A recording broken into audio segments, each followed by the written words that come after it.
ಅಂತ ಕೆಲವೊಂದು ಯೂಸ್ಫುಲ್ ಟಿಪ್ಸ್ಗಳನ್ನು ತಿಳಿಸ್ತಾ ಇದ್ದೀನಿ. ಈ ಎಲ್ಲ ಟಿಪ್ಸ್ಗಳು ನಮಗೆ ಗೊತ್ತಿರದೆ ನಾವು ಎಷ್ಟು ಕಷ್ಟಪಟ್ಟಿದ್ದೀವಿ ಅಂತಲೂ ಕೂಡ ಗೊತ್ತಾಗುತ್ತೆ. ಸೊ ಹಾಗಾದರೆ ತಡ ಮಾಡ್ದೇನೆ ಈ ವಿಡಿಯೋನ ಸ್ಟಾರ್ಟ್ ಮಾಡೋಣ. ನೀವು ವಿಡಿಯೋನ ಎಲ್ಲಿ ಸ್ಕಿಪ್ ಮಾಡಿದೆ ನೋಡಿ, ಈ ಎಲ್ಲ ಟಿಪ್ಸ್ಗಳು ನಿಮಗೆ ಖಂಡಿತ ಯೂಸ್ಫುಲ್ ಆಗುತ್ತೆ. ಇಲ್ಲಿ ಮೊದಲೇದಾಗಿ ನಾನು ಒಂದು ಸ್ಪೂನನ್ನು ತೊಗೊಂಡಿದ್ದೀನಿ. ಅದರಲ್ಲಿ 1-2 ಟೇಬಲ್ ಸ್ಪೂನಷ್ಟು ಒಳ್ಳೆ ಎಣ್ಣೆನ ಹಾಕ್ಕೊಳ್ತಾ ಇದ್ದೀನಿ. ಸನ್ಫ್ಲವರ್ ಆಯಿಲ್, ಶೇಂಗಾ ಎಣ್ಣೆ ಯಾವುದಾದ್ರೂ ಹಾಕ್ಕೊಳ್ಬೋದು. ಅದರಲ್ಲಿ ನಾನು 5-6 ಬೆಳ್ಳುಳ್ಳಿನ ಹಾಕಿ ಚೆನ್ನಾಗಿ ಕುದಿಸ್ಕೊಳ್ತಾ ಇದ್ದೀನಿ. ಈ ರೀತಿ ಮಾಡೋದ್ರಿಂದ ಏನು ಯೂಸ್ ಇದೆ ಅಂತ ನೀವು ಕೇಳ್ಬೋದು. ಮಕ್ಕಳಿಗೆ ಚಳಿಗಾಲದಲ್ಲಾಗಿರ್ಬೋದು, ಬಿಸಿಲು ಕಾಲದಲ್ಲಿ ಔಟ್ಸೈಡ್ ಹೋದಾಗ ಕಿವಿಯಲ್ಲಿರುವಂಥ ಕೂಕುಣಿ ಅಂತ ಹೇಳ್ತೀವಿ ಅಲ್ವಾ, ಅಂದರೆ ಅದರಲ್ಲಿರ್ತಕ್ಕಂಥ ತಮಾಟೆಯಲ್ಲಿ ಡಸ್ಟ್ಗಳೆಲ್ಲ ಅಂತ ಹೇಳ್ತೀವಿ ಅಲ್ವಾ, ಆ ರೀತಿ ಇದ್ದಾಗನೇ ಈ ರೀತಿ ಒಂದು ಕಾಟನಿಂದ ಎಣ್ಣೆಯಲ್ಲಿ ಅದ್ಬಿಟ್ಟು ಮಕ್ಕಳಿಗೆ ಕಿವಿಯಲ್ಲಿ ಬಿಡ್ತಾ ಹೋಗಬೇಕು. ಈ ರೀತಿ ಬಿಟ್ಟು ಆ ಹಳ್ಳೆಯಿಂದನೇ ಕಿವಿನ ಹೋಲ್ಸನ್ನು ಕ್ಲೋಸ್ ಮಾಡಬೇಕು. ಈ ರೀತಿ ಮಾಡೋದ್ರಿಂದ ಮಕ್ಕಳಿಗೆ ಕಿವಿ ಬೇನೆ ಕಂಪ್ಲೀಟ್ ಆಗಿ ಹೋಗುತ್ತೆ. ಈ ಒಂದು ಟಿಪ್ಸನ್ನು ನೀವು ಮರೀದೆ ಖಂಡಿತ ಟ್ರೈ ಮಾಡಿ ನೋಡಿ. ಸಮ್ಮರಲ್ಲಿ ಮಕ್ಕಳು ಕಿವಿ ನೋವು ಅಂತ ಹೇಳ್ತಾ ಇರ್ತಾರೆ. ಈ ಒಂದು ಟಿಪ್ಸ್ ಖಂಡಿತ ಯೂಸ್ಫುಲ್ ಆಗುತ್ತೆ. ನೆಕ್ಸ್ಟ್ ಬಂದು ನಾವು ಪಿನ್ಗಳನ್ನು ಯೂಸ್ ಮಾಡ್ತೀವಿ ಮನೆಯಲ್ಲಿ, ಆದರೆ ಎಲ್ಲೆಲ್ಲೋ ಬಿಸಾಕ್ಬಿಡ್ತೀವಿ.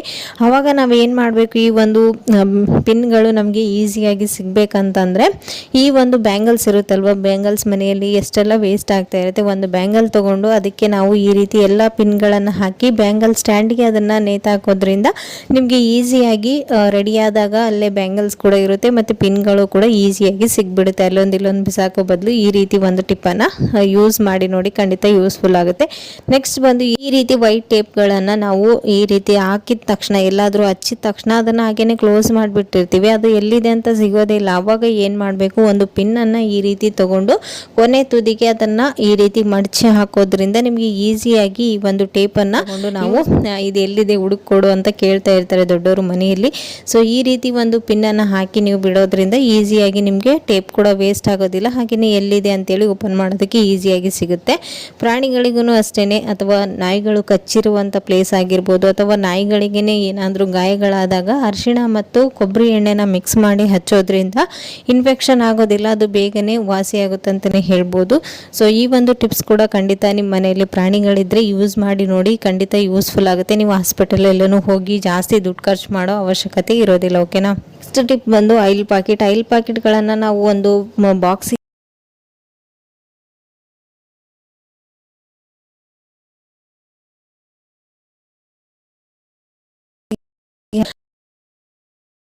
ಇಲ್ಲಾಂದರೆ ಒಂದು 5 ಪ್ಯಾಕೆಟಲ್ಲಿ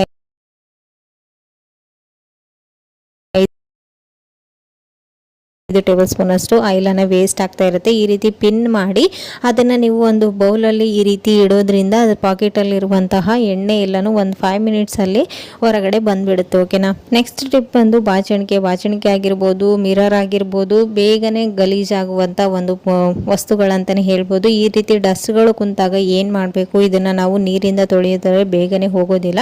ಸೊ ಹಾಗಾಗಿ ನಾವು ಏನು ಮಾಡಬೇಕು, ಇದಕ್ಕೆ ಒಂದು ಮನೆಯಲ್ಲಿರ್ತಕ್ಕಂಥ ಪಾಂಡ್ಸ್ ಪೌಡರ್ ಆಗಿರ್ಬೋದು, ಜೆಡ್ ಪೌಡರ್, ಯಾವುದಾದ್ರೂ ಪೌಡರ್ನ ಹಾಕಿ ಈ ರೀತಿ ಒಂದು ಬ್ರಷ್ನ ಸಹಾಯದಿಂದ ಈ ರೀತಿ ತೆಗಿತಾ ಬಂದರೆ ಬೇಗನೆ ಇದರಲ್ಲಿರ್ತಕ್ಕಂಥ ಕೊಳೆನ ರಿಮೂವ್ ಮಾಡ್ಬೋದು. ಯಾಕೆ ಪೌಡರ್ ಹಾಕಿದರೆ ಬೇಗ ಬರುತ್ತೆ ಅಂದರೆ ಅದರಲ್ಲಿ ಆಯಿಲ್ ಇರುತ್ತಲ್ವ, ಅಂದರೆ ನಾವು ತಲೆ ಬಾಚ್ಕೊಳ್ಳುವಾಗ ಕೂದಲಲ್ಲಿರ್ತಕ್ಕಂಥ ಆಯಿಲು, ಡಸ್ಟ್ ಎಲ್ಲನೂ ಅದರಲ್ಲಿ ಶೇಖರಣೆ ಆಗಿಬಿಟ್ಟಿರುತ್ತೆ. ಹಾಗಾಗಿ ನೀವು ಬೇಗ ತೊಳೆದ್ರೆ ಹೋಗೋದಿಲ್ಲ. ಈ ರೀತಿ ಪೌಡರ್ ಹಾಕೋದ್ರಿಂದ ಅದು ಡ್ರೈ ಆಗಿ ಬೇಗನೆ ನೀವು ಈ ರೀತಿ ತೊಳೆಯೋದಕ್ಕಿಂತ ಮುಂಚೆನೇ ಒಂದು ಬ್ರಷ್ನ ಸಹಾಯದಿಂದ ಈ ರೀತಿ ಮಾಡಿದರೆ ಕಂಪ್ಲೀಟ್ ಆಗಿ ಎಲ್ಲ ಡಸ್ಟ್ ಹೊರಗೆ ಬಂದು ಚೆನ್ನಾಗಿ ಕ್ಲೀನ್ ಆಗುತ್ತೆ.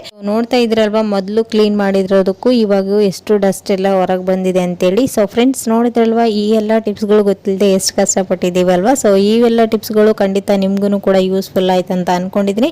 ಯೂಸ್ಫುಲ್ ಆಯ್ತು ಅಂದರೆ ಯಾವ ಟಿಪ್ಸ್ ನಿಮಗೆ ಇಷ್ಟ ಆಯ್ತು ಅಂತೇಳಿ ನನಗೆ ಕಮೆಂಟಲ್ಲಿ ತಿಳಿಸಿ. ಇವತ್ತಿನ ಈ ಒಂದು ವಿಡಿಯೋನ ಇಲ್ಲಿಗೆ ಎಂಡ್ ಮಾಡ್ತೀನಿ. ಮತ್ತು ನಾಳೆ ಹೊಸ ಟಿಪ್ಸ್ ಒಂದಿಗೆ ಮತ್ತೆ ನಿಮ್ಮನ್ನ ಮೀಟ್ ಮಾಡ್ತೀನಿ ಫ್ರೆಂಡ್ಸ್. ಅಲ್ಲಿವರೆಗೂ ಟೇಕ್ ಕೇರ್, ಬಾಯ್.